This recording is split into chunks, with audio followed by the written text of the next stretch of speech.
Sveiki, istorijos mylėtojai. Aš Ernestas Kuskailis pristatau jums laidą Istorinės atminties archeologija. Laidoje matysite išskirtinę ir niekur nepublikuotą, kartais šiurpią tyrimų medžiagą. Susipažinsime su archeologų darbu, aplankysime laisvės kovų vietas ir išgirsime ekspertų, tyrėjų ar įvykių liudininkų pasakojimus. Stengsimės atskleisti neįmintas laisvės kovų paslaptis, kartu su jumis leisimės į naujas paieškas ir bandysime surasti dar nežinomas laisvės kovų vietas. Šioje laidoje matysite. Braziūkų miške stovi atminimo ženklas, žymintis Stasio Lukšos Juodvarnio žūties vietą. Visgi ženklas klaidina, nes kantriai atliekamų žvalgomų archeologinių tyrimų dėka nustatyta antrųjų partizanų puskarininkų kursų vieta, kur iš tiesų žuvo Stasys Lukša. Išvaikščiota 10 hektarų, kai kur sunkiai pereinama miškinga vietovė. Dar ir dar kartą skaityti partizanų dalyvavusių kursuose, išgyvenusių stovyklos užpuolimą liudijimai. Valandos praleistos ieškant senų žemėlapių, juos analizuojant, gretinant su esama kai kur labai pasikeitusią vietovę. Dėl čia eksploatuotų durpynų, iškirsto miško, nusausintų pelkių, pakitusio kanalų tinklo. Kartu su Kęstučiu Lukša, Juozo Lukšos brolio Antano sūnumi, nuvykome į 2 ištirtus plotus, 2 stovyklas. Beje, pirmoji Kęstučiui buvo puikiai pažįstama, o antrojoje, kur iš tiesų žuvo Stasys Lukša, jis lankėsi pirmąjį kartą.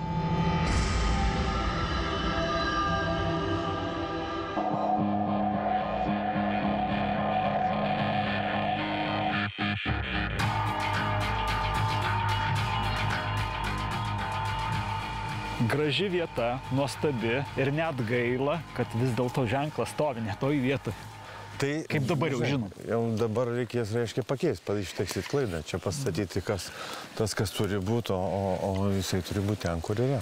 Bet atsirado jisai dėl togi, kad toks garbus pilietis, Bartkus Adolfas, jo liudijimu, čia buvo po kautynių, turbūt gal po 2 dienų, nes dar matė stovyklos išmėtytus daiktus, tiesiog matė, kad tai buvo tikrai stovykla, matė, kad mūšis, matė daug tūtų primėtytų.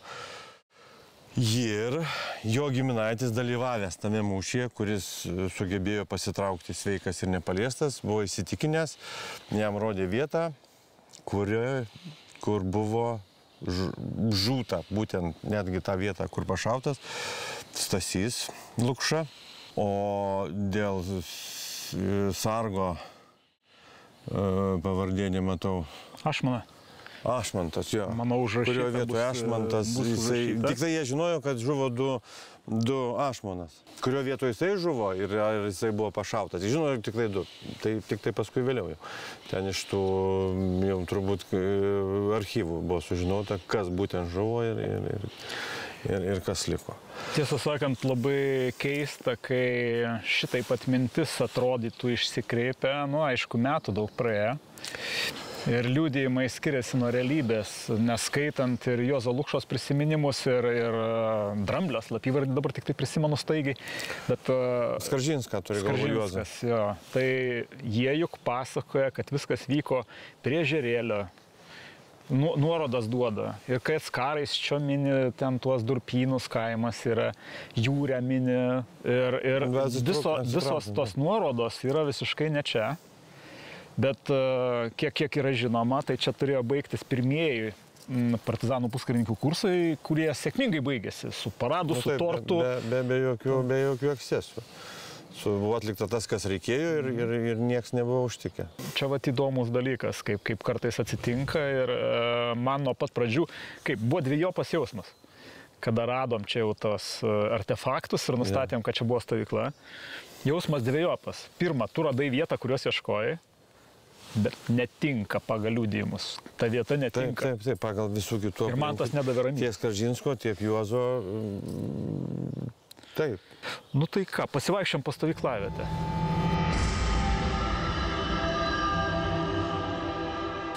Tai Stasys Lukša buvo vienas iš brolių, kurie partizanavo. Jauniausias. Jauniausias. Tai prieš tai jau buvo žuvęs vienas brolis, Jurgis. Ir tais mačiais metais Stasys čia jau užsiema rimtais dalykais. Tai taip, jau išėję į mišką turbūt yra jau metai daugiau, jau po priesaikos. Jisai jau turi ir pareigas, turi ir patirtį. Kursų, nežinau, jeigu tavo duomenim jisai galėjo būti ir instruktorium, tai jau vis tiek turėjo būti statusas. Aš įsivaizduoju tėvų išgyvenimus, kada 4 net sūnus ir jie pasiryžta išeiti. Nu, tai, žinai, čia močiutės ir buvo pasakymas. Jeigu eina, tai jau gyvi ir nepasiduokit. Tai su tuo sustaikyti buvo matyti tokia aplinka, matė, kas yra bolševikai ir matė, kas čia mūsų laukia, jeigu mes neišeisim. Aš įsivaizduoju, kaip tokius žodžius sunku pasakyti motinai savo sūnum. Tai šiais laikais nelabai įsivaizduojama.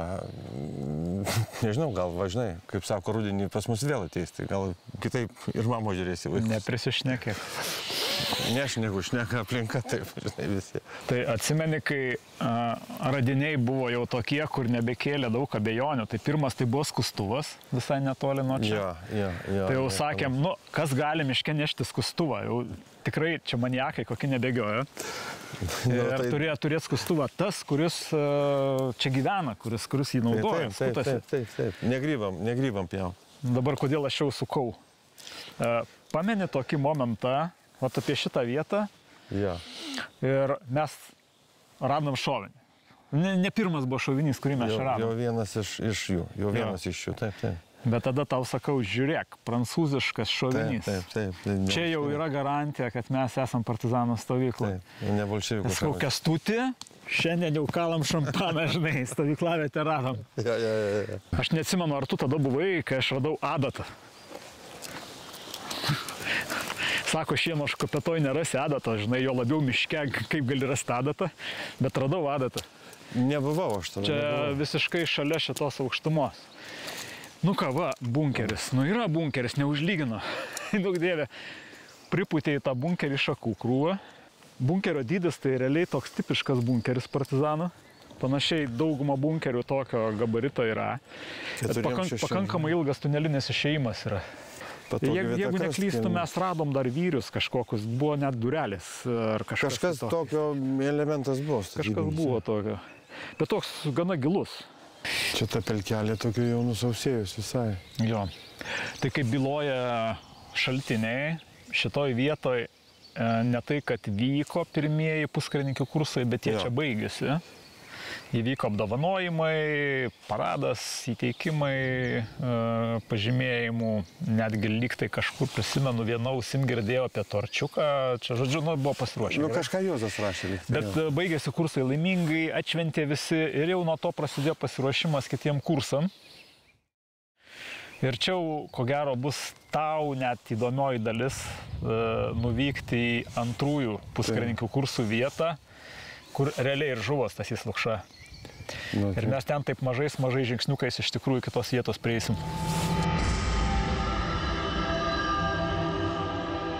Po trumpos pertraukėlės matysite. Artėjom prie pačios svarbiausios mūsų vietos. Čia liko vos keli žingsniai. O ta svarbiausia vieta tai mums kas? Staselis.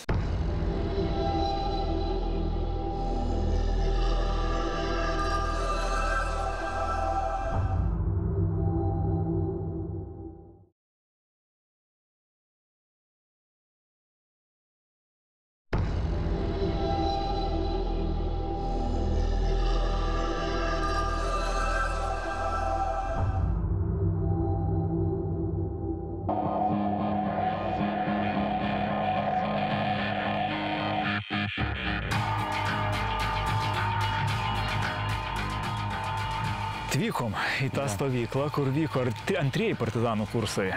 Ir jau realiai artėjom prie tos vietos, kur Stasio Lukšo žūties vieta yra. Tai čia buvo pats paskutinis radinys šitoj vietoj, tai iššauta tūtelė. Iššauta tūtelė iš rusiško kalibro. Bet kaip čia tradiciškai atsitikę yra, kad partizanai turi viską susinešę, ką turi geriausiam. Tai yra partizanų kursai, tai yra prestižas. Su nulieti kaip uniformom tvarkingom, su geriausiais ginklais ir net šovinius atsirinkę tokius, kad, nu, žinai, žalvariniam tutelėm, kad kokybė, viskas, kad jau kitam pasirodyt, kad čia, žinai, pasiruošęs, kaip turi būti. Tai čia va paskutinė tokia tutelė buvo iššauta, jau atsitraukimo kryptis. Ir kaip paspėjau ant artimų čia tokių aukštumų, galėjo būti išdėstytas atkirtimas. Kaip jie dažnai darydavo, pradeda puolimą iš vienos pusės, stumia partizanus specialiai į kažkokią vietą, gaunasi toks puolimas medžioklės su varovais. Ir stengiasi juos užstumti ant jau išdėstytos pasalos. Bet jiems čia, nu, galima sakyti, stipriai pasiseka, nes jie iki tos pasalos neprieina ir suka staigiai iš toj vietoj, traukiasi per pelkėtą mišką į pietų pusę. Ir išeina link Skaraiščių. Tai stovyklavietė šiaip tikrai didelė.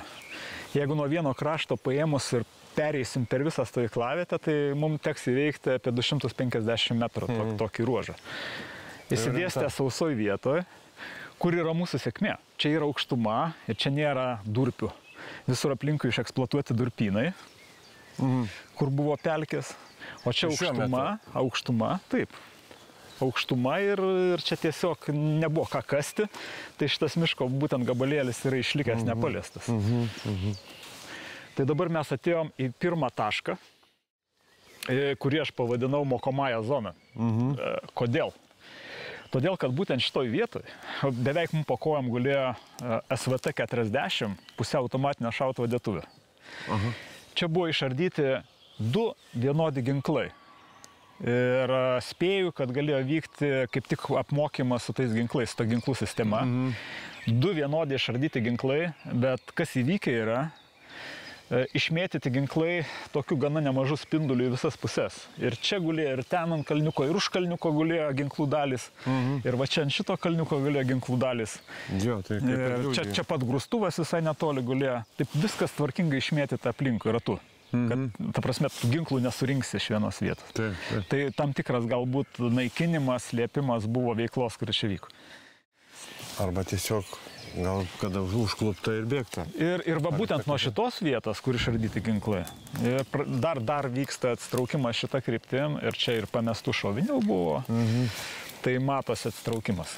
Ir dabar nuo šitos vietos, kur tokia mokymo vieta buvusi, yra tuščias tarpas ir vėliau paėję truputėlį į priekį rasime vietą, kur buvo gyvenamoji ta zona, pati didžiausia, ta vadinama centrinė stovyklavietė.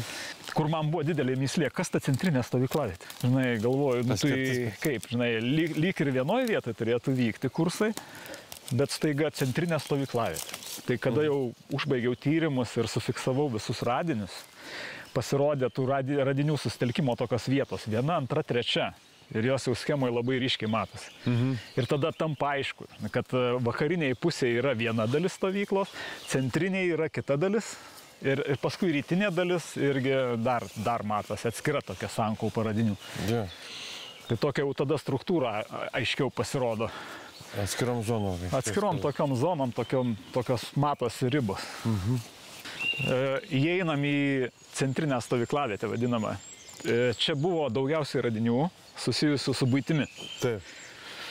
Buvo net 2 rankiniai pjūklai, 2 rankiai. Tai vienas buvo kairiai pusėje kelio, kitas dešiniai pusėje kelio. Bet tokie jau geri pjūklai. Tai reiškia, vyriokai buvo pasiruošę jau normalius tokius versti ir medžius ir susipjauti malkas ir statybai galbūt naudojo. Buvo vėl apkasas, toks pakankamai ryškus.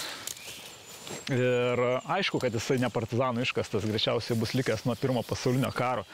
Bet kas įdomu, muziejuje yra saga su vyčiu.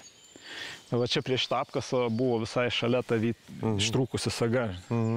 Ir būtent per šitą vietą, išilgai kelio eina manevras. Čia, kaip mes žinom, toj stovyklavietėje buvo gana greitas atsitraukimas. Ir ilgai čia niekas nekovojo. Ir vis tiek keli ginklai veikia. Tai vienas iš tų ginklų yra pusiau automatinis šautuvas. Ir jo kontaktas prasideda ten nuo kalvelės ir jisai juda su manevru vis iššaudamas po šūvį šitą kryptimi, kol paskui tą kontaktą tenais nutraukia. Ir žiūrint į šitą vietą, tai va čia ir yra kontakto pradžia. kaip prisimena Skaržinskas, man atrodo, tą patį atkartoja Lukša savo knygoje. Jo. Tokia frazė ir staiga šūviai centrinėje stovyklavietė. Tai va čia tas centrinė stovyklavietė. Ir šitoje vietoje aš radau ir iššautas kelias tūteles jau iš partizano pusės. Ir į šitą vietą buvo susmigę ir kelios kulkos. Nu, tai reikia įsivaizduoti. Iš rusų pusės. Tai reikia įsivaizduoti, kad aišku, čia mes tik tai kelias kulkas aptikom, kurios liko žemėje ir nerikušetavo. Bet dauguma kulkų galbūt skrido tiesiog į miško gilumą ir tenais kažkur tai įstrigo. Bet šitoj vietoje buvo toks nustatytas galbūt pirmas ir intensyviausias kontaktas, kur susmigę tikrai konkrečiai į žemę buvo kulkos. Čia va taikom. Tai čia va ta centrinė stovyklavietė ir čia vyksta mūšis. Aš truputėlį nustebau, kai radau. Čia buvo pirmas radinys, kuris man parodė, kad čia kažkas tai jau buvo šitoje vietoje. Tai yra, radau krosnelę metalinę, kuri stovi kaip pastatyta toje pačioje vietoje. Toks nežymus įgilinimas buvo ir stovi krosnelė. Neliesta turiu galvoje. Neliesta, nes šiaip būna, nu kaip, žmonės atsikrato nereikalingais daiktais, atveža į miško gilumą, išridena, žinai, ir palieka. Bet čia nebuvo taip, kad išridenta, jinai stovi, žiūriu. Įtvirtinta, sakykime. Jau stovi konkrečiai. Ir jau paskui tyrimo metu pasirodė, kad ten ir anglys išbyrėjo viskas, ir daiktų aplinkui buvo keletą, ten šaukštelis, dar kažkas. Tai. Ir tada tapo aišku, žinai, čia yra ta zona, kurioje ūkio veikla buvo vykdoma. Stovi krosnelė, šaukštelis, reiškia, čia buvo kažkas tai gaminama, verdama, gal stovėjo kažkokia tai ir pavėsinė įrengta. Ir greičiausiai čia ir buvo maisto tiekimo jau ta visa tarnyba. Virtuvė vadinama. Ja, ir greičiausiai, kad arčiausiai virtuvės buvo įsikūręs ir štabas. Artėjom prie pačios svarbiausios mūsų vietos. Čia liko vos keli žingsniai. O ta svarbiausia vieta tai mums kas? Staselis. Staselis, kur žuvo Stasys Lukša. Tai aišku, darau tik tai prielaidą pagal radinius. Nu, tai taip. Ir ta vieta yra va čia. Kas man tai parodė iš karto, gulėjo iššauta iš kulkosvaidžio tūtelė. Ką reikia turėti omeny ir kas yra iš tikrųjų labai taip, apsunkina tyrimą. Kad pokaryje žmonės surinkdavo ypač žalvarinės tūtelės, o šitoj stovyklavietėje buvo išimtinai beveik žalvariniam tūtelėm šoviniai. Taip. Gražus spalvotas metalas, dar panaudojamas kažkur, tai blizgutės gamindavo, dar kažką. Ir čia tų tūtelių per mažai, bet aš radau vieną čia, kitą netoli toj pačia. Jos jau identifikuotos kaip iššautos iš kulkosvaidžių pagal charakteringą deformaciją. Ir paskui jau tik tais darai suvedimą, kad ta kulkosvaidžio juosta vokiška galėjo ir būti iš to paties kulkosvaidžio, kuris čia buvo naudotas.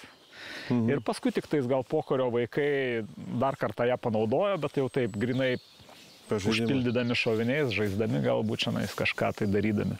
Žodžiu, čia jų jau veikla atskirai. Atskira tema. Ir čia jau kraštinė stovyklos kalva, ta trečioji kalvelė, ant kurios galim nueit pasižiūrėti, ten yra apkasai išlikę. Bet va čia, kur yra nesutapimas su Juozo Lukšos pasakojimu knygoje, kaip vyko šitas mūšis. Pagal knygoje tai parašyta, kad čia gana gerai valdomas mūšis vyksta. Ir tu pats jau dabar taip purtai galvą, kad jo šaltiniai to nenurodo ir mūšio dalyviai to nenurodo. Ir man šiaip įtikinamai pakankamai atrodo ir MGB raportas, kuriame minima, kad surasta yra keli ginklai, mašinėlės spausdinimo, kas realiai tai yra didelis turtas. Ir tikrai didelio slaptumo buvo laikomasi saugant dokumentus. Ir kas mane įtikina, kad tai tikrai ta vieta, jie pamini, kad dokumentai susijęs su Tauro apygardos organizuotais kursais. Tai yra iš tikrųjų ypatingos svarbos dokumentai, kurių partizanai net nespėja susirinkti. Ir jeigu būtų vykęs tvarkingas valdomas mūšis, kažkas tikrai būtų skyręs tam dėmesio, kad nepalikti tokių dokumentų toj vietoje. Pasirodo, kad nespėta daug ko padaryti. Reiškia, atsitraukimas buvo labai staigus ir nebuvo gerai pasiruošta jį sutikti.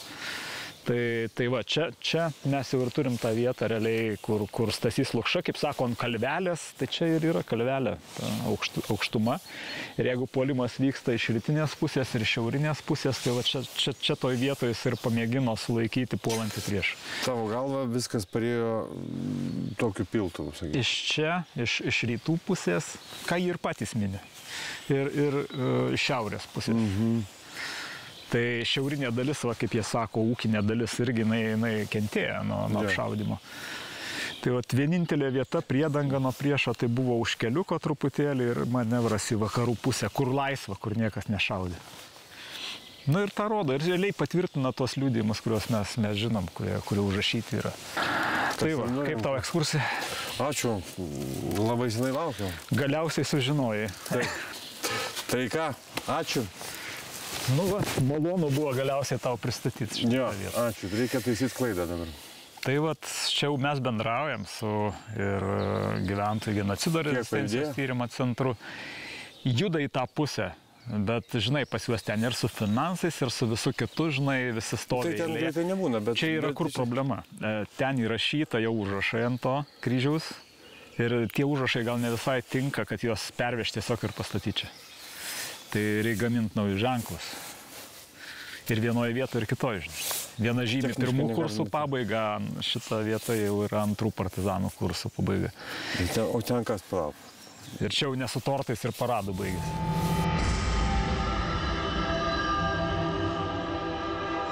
Kitais metais bus minima Stasio Lukšos gimimo 100-oji metų sukaktis. Tikimės, kad iki to laiko klaida bus ištaisyta. Ir atminimo ženklai stovės abiejose stovyklose, kur vyko svarbus visai Tauro apygardai ir Lietuvai įvykiai. Kitoje laidoje vyksime į Merkinę ir išsiaiškinsime, kaip kapinių gėlės atsirado miško samamuose. Ačiū, kad žiūrėjote ir iki susitikimo.